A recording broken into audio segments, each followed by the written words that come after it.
Viewers, എല്ലാവർക്കും ദിജോസ് വേൾഡിന്റെ പുതിയൊരു വീഡിയോയിലേക്ക് സ്വാഗതം. പ്രഗ്നന്റ് ആകുന്ന ഒട്ടുമിക്ക സ്ത്രീകൾക്കും അവരുടെ പ്രഗ്നൻസിയുടെ തുടക്കത്തിൽ തന്നെ ഉണ്ടാകുന്ന ഒരു സുപ്രധാനമായിട്ടുള്ള മാറ്റത്തിനെ പറ്റിയിട്ടാണ് ഇന്നത്തെ വീഡിയോയിൽ സംസാരിക്കുന്നത് കേട്ടോ. അപ്പോൾ അതെന്താണെന്ന് നമുക്ക് നോക്കാം. നമുക്ക് സ്റ്റാർട്ട് ചെയ്യാം. വീഡിയോയുടെ തുടക്കത്തിൽ തന്നെ പറയട്ടെ, ഇങ്ങനെയുള്ള പ്രഗ്നൻസി ലക്ഷണങ്ങളെ പറ്റിയിട്ട് വീഡിയോസ് ചെയ്യുന്നുണ്ടെങ്കിലും യാതൊരു തരത്തിലുള്ള പ്രഗ്നൻസിയുടേതായ ലക്ഷണങ്ങളും ഇല്ലാതെ പ്രഗ്നന്റ് ആകുന്ന ഒരുപാട് പേരുണ്ട്. യാതൊരു തരത്തിലുള്ള പ്രഗ്നൻസി ലക്ഷണങ്ങൾ എന്ന് പറയുന്നത് നമ്മൾ പറയുന്ന പ്രഗ്നൻസിയുടേതായിട്ടുള്ള സോകോൾഡ് പ്രഗ്നൻസി ലക്ഷണങ്ങളായിട്ടുള്ള വോമിറ്റിംഗ്, തലകറക്കം, തലയിറങ്ങി വീട്, ഇങ്ങനെയുള്ള ലക്ഷണങ്ങളൊന്നുമില്ലാതെ പ്രഗ്നന്റ് ആകുന്ന ഒരുപാട് പേരുണ്ട്. നമ്മുടെ ലൈഫ് സ്റ്റൈലിൽ ഉണ്ടായിട്ടുള്ള വ്യത്യാസവും നമ്മുടെ ഡയറ്ററി ചേഞ്ചസിൽ ഉണ്ടായിട്ടുള്ള വ്യത്യാസവും കൊണ്ടാണ് പലർക്കും ഇങ്ങനെയുള്ള പ്രഗ്നൻസി ലക്ഷണങ്ങൾ ഒന്നും തന്നെ ഇല്ലാത്തത് കേട്ടോ. അപ്പോൾ നിങ്ങൾ ശ്രദ്ധിക്കേണ്ടത്, ഇത്തരത്തിലുള്ള ലക്ഷണങ്ങൾ ഇല്ലെങ്കിലും ശരീരം ശ്രദ്ധിക്കുക. പീരീഡ് മിസ് ആകുന്നുണ്ടോ എന്ന് നോക്കുക. ഇനി എക്സ്പെക്റ്റഡ് പീരീഡ് ഡേറ്റിൽ നിങ്ങൾക്ക് ബ്ലീഡിംഗ് വരുന്നുണ്ടെങ്കിൽ തന്നെ ആ ബ്ലീഡിംഗ് എത്രത്തോളം ഉള്ളതാണെന്നും കൂടി നിങ്ങൾ ചിന്തിക്കുക കേട്ടോ. നോർമലി ഉണ്ടാവുന്നത് പോലുള്ള ബ്ലീഡിംഗ് ആണോ വരുന്നത്, അല്ലെങ്കിൽ ചെറുതായിട്ട് സ്പോട്ടിംഗ് മാത്രമാണോ നിങ്ങൾക്ക് വരുന്നത് എന്നുള്ള കാര്യവും കൂടി നിങ്ങൾ മസ്റ്റ് ആയിട്ട് ശ്രദ്ധിക്കണം കേട്ടോ. അപ്പോൾ നമുക്ക് വീഡിയോ സ്റ്റാർട്ട് ചെയ്യാം. ഇവിടെ സംസാരിക്കാനായിട്ട് പോകുന്നത് യൂറിനിൽ വരുന്ന ഒരു ക്ലൗഡ്സിനെ പറ്റിയിട്ടാണ്. അതായത് കുറച്ചൊന്ന് കലങ്ങിയത് പോലുള്ള യൂറിൻ കൂടുതലായിട്ടും പ്രഗ്നൻസി സമയത്ത് നമുക്ക് പോവുക, അതിനെ പറ്റിയിട്ടാണ് ഇന്നത്തെ വീഡിയോയിൽ സംസാരിക്കുന്നത് കേട്ടോ. പ്രഗ്നന്റ് ആകുന്ന ഒരു സ്ത്രീക്ക് പലതരത്തിലുള്ള മാറ്റങ്ങൾ ഉണ്ടാകുന്നു എന്ന് പറയുന്നത് പോലെ തന്നെ ഏറ്റവും കൂടുതൽ വ്യത്യാസം കാണുന്ന ഒന്നാണ് യൂറിൻ എന്ന് പറയുന്നത്. യൂറിനിലൂടെയാണ് നമ്മൾ പ്രഗ്നൻസി ഏർലി സ്റ്റേജിൽ തന്നെ ഡിറ്റക്ട് ചെയ്യുന്നത്. അപ്പോൾ തന്നെ നിങ്ങൾക്ക് മനസ്സിലാകും പ്രഗ്നൻസിയുടെ എഫക്ട് യൂറിനിൽ എത്രത്തോളം ഉണ്ട് എന്നതിനെ പറ്റിയിട്ട്. പ്രഗ്നന്റ് ആകുന്ന ഒരു സ്ത്രീക്ക് പലതരത്തിൽ യൂറിനിൽ വ്യത്യാസം ഉണ്ടാകും. ഏറ്റവും ആദ്യം നമുക്കുണ്ടാവുന്നത് യൂറിന്റെ കളറിൽ ഉണ്ടാവുന്ന ചേഞ്ചസ് ആണ്. അതായത് നമുക്കൊരു പെയിൽ യെല്ലോ അല്ലെങ്കിൽ ഒരു ലൈറ്റ് യെല്ലോ കളറിലാണ് നിങ്ങൾക്ക് യൂറിൻ പോകുന്നതെങ്കിൽ പ്രഗ്നന്റ് ആയി കഴിയുമ്പോൾ കുറച്ചൊന്ന് ഡാർക്ക് യെല്ലോ ആയിട്ടുള്ള ഷെയ്ഡിലായിരിക്കും യൂറിൻ പോകുന്നത്. അതുപോലെ തന്നെ മറ്റുള്ള പല സ്ത്രീകൾക്കും ഫ്രീക്വന്റ് ആയിട്ടുള്ള യൂറിനേഷൻ ഉണ്ടാകും. അങ്ങനെയുള്ള ലക്ഷണങ്ങളൊക്കെ കാണാനായിട്ട് സാധിക്കും. അതുപോലെ തന്നെ വളരെയധികം കോമൺ ആയിട്ടുണ്ടാവുന്ന ഒരു ലക്ഷണമാണ് യൂറിനിൽ ക്ലൗഡ്സ് പോലെ നമുക്ക് ഫീൽ ചെയ്യുക. ഒന്ന് കലങ്ങിയതുപോലെ, ഒന്ന് കറക്റ്റ് ആയിട്ട് നമുക്ക് കളർ നിശ്ചയിക്കാൻ പറ്റാത്ത രീതിക്ക് ഒന്ന് കലങ്ങിയിട്ട് യൂറിൻ പോവുക. എന്താണ് അതിന്റെ റീസൺസ് എന്ന് നമുക്ക് ആദ്യം തന്നെ നോക്കാം കേട്ടോ. ഏറ്റവും ആദ്യത്തെ റീസൺ എന്ന് പറയുന്നത് പ്രഗ്നൻസി ഹോർമോൺസ് ആണ്. നമ്മൾ യൂറിനിൽ ഏറ്റവും കൂടുതൽ കാണുന്ന ഒരു ഹോർമോണാണ് HCG ഹോർമോൺ. ഈ HCG ഹോർമോണിന്റെ അളവ് ശരീരത്തിൽ കൂടുന്നതിനനുസരിച്ച് യൂറിനിലെ ആ ഒരു ക്ലൗഡ്സ് ഫ്ലോം ചെയ്യാനായിട്ടുള്ള സാധ്യതകൾ വളരെയധികം കൂടുതലാണ്. പ്രഗ്നൻസിയുടെ തുടക്കത്തിൽ HCG ഹോർമോണിന്റെ അളവ് യൂറിനിൽ കുറവാണെങ്കിലും പിന്നീട് അങ്ങോട്ടേക്ക് ഓരോ ദിവസം കഴിയുന്തോറും HCGയുടെ അളവ് യൂറിനിൽ ഇൻക്രീസ് ആകുന്നു. അതുകൊണ്ട് തന്നെ വളരെ എളുപ്പത്തിൽ തന്നെ ഈ ഒരു വ്യത്യാസം നിങ്ങൾക്ക് യൂറിനിൽ തിരിച്ചറിയാനായിട്ട് സാധിക്കും കേട്ടോ. രണ്ടാമത്തെ റീസൺ എന്ന് പറയുന്നത് ഡീഹൈഡ്രേഷൻ ആണ്. പ്രഗ്നൻസിയുടെ തുടക്കത്തിൽ ഒരു സ്ത്രീയുടെ ശരീരത്തിൽ എത്രത്തോളം വെള്ളത്തിന്റെ കണ്ടന്റ് ഉണ്ടോ അത്രത്തോളം ഹെൽപ്ഫുൾ ആണെന്നാണ് പറയുന്നത്. കാരണം ഫെർട്ടിലൈസ്ഡ് ആയിട്ടുള്ള ഒരു എംബ്രിയോ ഒന്ന് ഗ്രോ ആകണമെങ്കിലോ നമ്മുടെ ശരീരത്തിലെ ബ്ലഡ് സർക്കുലേഷനൊക്കെ വർദ്ധിച്ച് നല്ലതുപോലെ നമ്മളുടെ ശരീരത്തിലെ പെർഫോമൻസ് കൂട്ടണമെങ്കിലോ വെള്ളത്തിന്റെ അംശം ശരീരത്തിൽ ഉണ്ടാകേണ്ടത് അത്യാവശ്യമായിട്ടുള്ള ഒരു കാര്യമാണ്. നോർമലി നമ്മളുടെ ശരീരത്തിലെ ആക്ടിവിറ്റീസ് ഒക്കെ നടക്കണമെങ്കിൽ എത്രത്തോളം വെള്ളം വേണ്ടി വരുമോ അതിനേക്കാളും ഇരട്ടിയായിരിക്കും ആ ഒരു സ്റ്റാർട്ടിംഗ് സ്റ്റേജിൽ, പ്രഗ്നൻസിയുടെ സ്റ്റാർട്ടിംഗ് സ്റ്റേജിൽ നമുക്ക് വേണ്ടത്.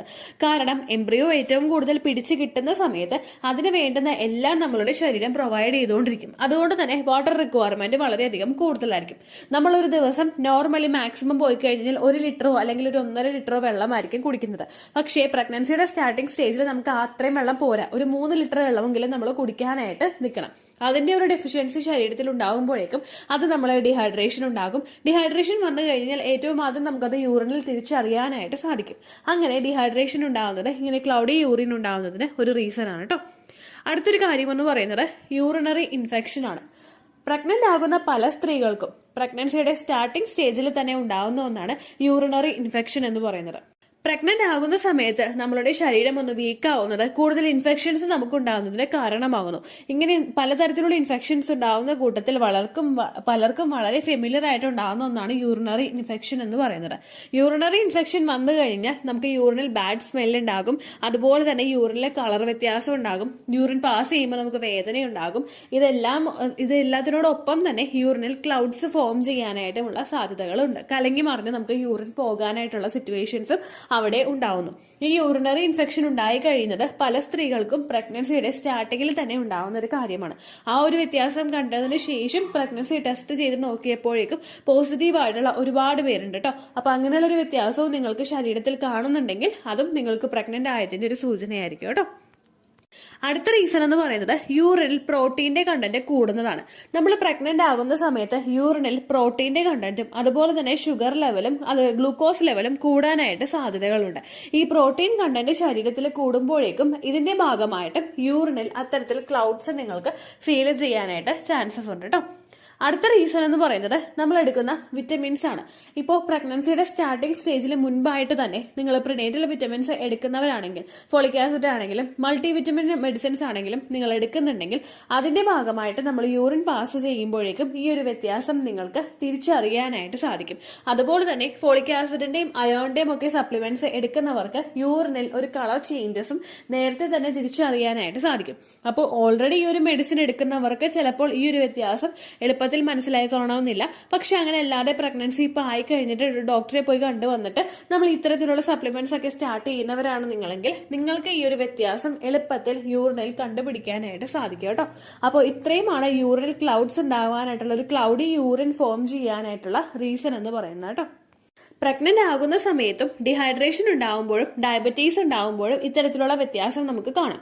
അതുകൊണ്ട് തന്നെ നമ്മൾ നമ്മുടെ ശരീരത്തിനെ കെയർ ചെയ്യുന്നതോടൊപ്പം നമ്മുടെ യൂറിനിൽ എത്തരത്തിലുള്ള ചേഞ്ചസ് ആണ് വരുന്നത് എന്നുള്ള കാര്യം കൂടി നിങ്ങൾ മസ്റ്റ് ആയിട്ട് ശ്രദ്ധിക്കണം. ഇപ്പൊ യൂറിനിൽ ഒരുപാട് ഡാർക്ക് കളറായിട്ട് പോകുന്നുണ്ടെങ്കിലും ഒരുപാട് സ്മെല്ല് നമുക്ക് ഉണ്ടാവുന്നുണ്ട്, ഒരുപാട് ഫൗൾ ആയിട്ടുള്ള സ്മെല്ല് നിങ്ങൾക്ക് ഫീൽ ചെയ്യുന്നുണ്ടെങ്കിൽ, അതുപോലെ തന്നെ യൂറിനിൽ ആ ഒരു വരുന്നതിന്റെ കളറിൽ വ്യത്യാസം, അതുപോലെ ക്ലൗഡി ആയിട്ടുള്ള യൂറിൻ കൂടുതലായിട്ട് പോകുന്നത് കണ്ടു കഴിഞ്ഞ് നിങ്ങൾ ആദ്യം തന്നെ പ്രഗ്നൻസി ടെസ്റ്റ് ചെയ്ത് നോക്കണം. എക്സ്പെക്ടഡ് ഡേറ്റ് കഴിഞ്ഞിട്ട് നിങ്ങൾ പ്രഗ്നൻസി 5 days എങ്കിലും കഴിഞ്ഞിട്ട് പ്രഗ്നൻസി ടെസ്റ്റ് ചെയ്ത് നോക്കുക.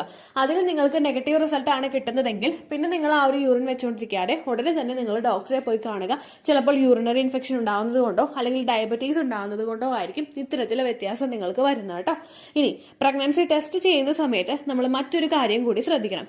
ഇടനേരങ്ങളിലാണ് നിങ്ങൾ പ്രഗ്നൻസി ടെസ്റ്റ് ചെയ്ത് നോക്കുന്നതെങ്കിൽ, അതായത് മോർണിംഗിലെ ആദ്യത്തെ യൂറിൻ എടുത്തിട്ടല്ല നിങ്ങൾ പ്രഗ്നൻസി ടെസ്റ്റ് ചെയ്ത് നോക്കുന്നതെങ്കിൽ, ഉച്ചയ്ക്കോ ഈവനിങ്ങോ ആണ് നിങ്ങൾ ചെയ്ത് നോക്കുന്നതെങ്കിൽ ഒരുപാട് വെള്ളം നിങ്ങൾ കുടിച്ചിട്ടില്ല എന്നുള്ള കാര്യം നിങ്ങൾ ഉറപ്പുവരുത്തണം. ഒരു 4 hours എങ്കിലും ഒരുപാട് വെള്ളം കുടിക്കാതെ ഇരുന്നിട്ട് വേണം നിങ്ങൾ പ്രഗ്നൻസി ടെസ്റ്റ് ചെയ്ത് നോക്കാൻ വേണ്ടിയിട്ട്. കാരണം നിങ്ങൾ വെള്ളം കൂടുതൽ കുടിക്കുമ്പോഴേക്കും ഏർലി സ്റ്റേജിൽ നമ്മുടെ യൂറിനിലുള്ള HCG ഹോർമോണിന്റെ അളവ് കുറയാനായിട്ട് സാധ്യതയുണ്ട്. യൂറിൻ ഡൈല്യൂട്ട് ആവുന്നതിനനുസരിച്ച് HCGയുടെ അളവ് ശരീരത്തിൽ കുറയുന്നു. അങ്ങനെ വന്നു കഴിഞ്ഞാൽ നമ്മൾ എടുക്കുന്ന ആ ഒരു യൂറിനിലും ആ വ്യത്യാസം ഉണ്ടാകും. നിങ്ങൾക്ക് കൃത്യമായിട്ടുള്ള റിസൾട്ട് കിട്ടില്ല കേട്ടോ. ആ ഒരു കാര്യം കൂടി പ്രഗ്നൻസി ടെസ്റ്റ് ചെയ്ത് നോക്കുമ്പോൾ നിങ്ങൾ മസ്റ്റ് ആയിട്ട് ശ്രദ്ധിക്കാം. പ്രഗ്നന്റ് ആണെങ്കിലും പ്രഗ്നന്റ് അല്ലെങ്കിലും നിങ്ങളെ കൊണ്ട് എത്രത്തോളം വെള്ളം കുടിക്കാൻ പറ്റുമോ അതിന്റെ ഇരട്ടി വെള്ളം കുടിക്കാനായിട്ട് നിങ്ങൾ ശ്രദ്ധിക്കുക കേട്ടോ. കാരണം ഏർലി സ്റ്റേജിൽ അണ്ടത്തിന്റെയും ബീജത്തിന്റെയും അതുപോലെ ഫെർട്ടിലൈസ്ഡ് ആയിട്ടുള്ള എംബ്രിയോയുടെയും ഒക്കെ വളർച്ചയ്ക്ക് ഏറ്റവും കൂടുതൽ സഹായിക്കുന്നതാണ് വെള്ളം നമ്മൾ ഉപയോഗിക്കുന്നതിന്റെ അളവ്. ഇത്രയേ ഉള്ളൂ വീഡിയോ. യൂസ്ഫുൾ ആയി കാണുമെന്ന് വിശ്വസിക്കുന്നു. യൂസ്ഫുൾ ആവുന്നുണ്ടെങ്കിൽ ലൈക്ക് ചെയ്യുക, ഫ്രണ്ട്സിനൊക്കെ ഷെയർ ചെയ്ത് കൊടുക്കുക കേട്ടോ. എന്തെങ്കിലും സംശയം ഉണ്ടെങ്കിൽ നിങ്ങൾ കമന്റ്സിൽ ചോദിക്കുക. പണ്ടത്തെ വീഡിയോയ്ക്ക് കമന്റ്സ് ഇടുന്നവർക്ക് റിപ്ലൈ ലഭിക്കുന്നില്ലെങ്കിൽ ലേറ്റസ്റ്റ് ആയിട്ട് ഞാൻ ഏത് വീഡിയോ ആണ് അപ്ലോഡ് ചെയ്യുന്നത് അതിന് താഴെ കമന്റ് ഒന്ന് കോപ്പി പേസ്റ്റ് ചെയ്യാനായിട്ട് ശ്രദ്ധിക്കുക കേട്ടോ. അതുപോലെ ഓവുലേഷൻ ഡേറ്റ് കാൽക്കുലേറ്റ് ചെയ്ത് തരാനായിട്ട് റിക്വസ്റ്റ് ചെയ്യുന്ന ആളുകൾ എത്രയാണോ സൈക്കിൾ ലെങ്ത് അത് മെൻഷൻ ചെയ്യാനായിട്ട് ശ്രദ്ധിക്കുക.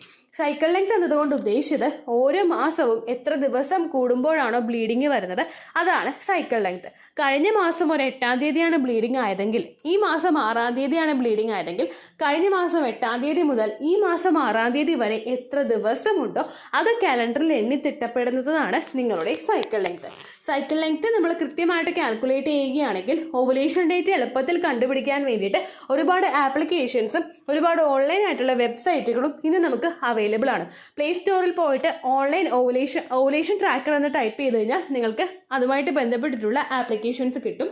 അത് പറ്റുന്നില്ല എങ്കിൽ ഗൂഗിളിൽ പോയിട്ട് ഓൺലൈൻ ഓവുലേഷൻ കാൽക്കുലേറ്റർ എന്ന് ടൈപ്പ് ചെയ്ത് കഴിഞ്ഞാൽ അതുമായിട്ട് ബന്ധപ്പെട്ടിട്ടുള്ള വെബ്സൈറ്റുകൾ നിങ്ങൾക്ക് കിട്ടും. അതിൽ നിങ്ങളുടെ ലാസ്റ്റ് മന്തിലെ മെൻസ്ട്രേഷൻ്റെ ഡേറ്റും ഒപ്പം ഞാൻ ഈ പറഞ്ഞ രീതിക്ക് നിങ്ങൾ കാൽക്കുലേറ്റ് ചെയ്യുന്ന സൈക്കിൾ ലെങ്ത്തും എൻ്റർ ചെയ്ത് കൊടുക്കുകയാണെങ്കിൽ നിങ്ങൾക്ക് കൃത്യമായിട്ട് ഓവുലേഷൻ ഡേറ്റ് കണ്ടുപിടിക്കാനായിട്ട് സാധിക്കും.